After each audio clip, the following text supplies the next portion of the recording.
Mehedi Hasan Miraz out, Sheikh Mehedi in. Tiger team ম্যানেজমেন্টের এমন master প্ল্যানেই ধরাশায়ী শ্রীলঙ্কা।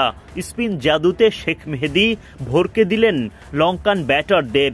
তার সামনে দাঁড়াতেই পারেননি স্বাগতিকদের কোনো ব্যাটার। 4 ওভার বোলিং করে মাত্র 11 রান খরচায় মেহেদী তোলেন এক হালি উইকেট। অল্পের জন্য ফাইফার তোলা না হলেও দলের প্রথম 5 উইকেটের 4টি আসে মেহেদীর হাত ধরে। তার এমন অবিশ্বাস্য বোলিংয়ে সিরিজ জয়ের স্বপ্ন দেখছেন টাইগাররা। সিরিজ নির্ধারণী ম্যাচে বাংলাদেশের বিপক্ষে টসে জিতে আগে ব্যাটিংয়ের সিদ্ধান্ত নেয় শ্রীলঙ্কা। বাংলাদেশের হয়ে বোলিংয়ে নেমে প্রথম ওভারেই উইকেট এনে দেন বাঁহাতি পেসার শরীফুল ইসলাম। শরীফুলের বলে ফ্লিক করতে গিয়ে তাওহিদ হৃদয়ের হাতে ধরা পড়েন কুশল মেন্ডিস। 4 বল থেকে 6 রান করে ফিরে যান মেন্ডিস। প্রথম ওভারে 14 রান খরচ হলেও উইকেট শিকার করে ভালো শুরু পায় বাংলাদেশ। পরের ওভারে অলরাউন্ডার শেখ মেহেদীর আঘাত। স্লিপে দাঁড়ানো তানজিদ তামিমের হাতে ক্যাচ দিয়ে এবার উইকেট হারান কুশল পেরেরা। রানের খাতা খোলার আগে বিদায় নিতে হয় তাকে। 19 রানে জোড়া উইকেট বাংলাদেশের ঘরে।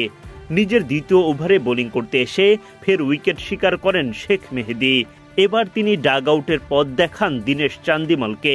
প্রায় 3.5 বছর পর টি-20 খেলতে নামা চান্দিমাল ফিরে যান 5 বল খেলে 4 রান করে। দুর্দান্ত বোলিং করতে থাকা শেখ মেহেদীকে যেন থামাতেই হিমশিম খেল গোটা শ্রীলঙ্কা। মেহেদী নিজের তৃতীয় শিকারে পরিণত করেন চারিথ আসালাঙ্কাকে। বোল্ড হওয়া আসালাঙ্কা 8 বল খেলে মাত্র 3 রান করতে পারেন। এক প্রান্তে প্রতিরোধ গড়ে তোলা পাথুম নিশাঙ্কার বিদায় ঘণ্টা বাজে মেহেদীর হাতেই। নিজেই ক্যাচ লুফে নিয়ে তিনি ফেরান নিশাঙ্কাকে।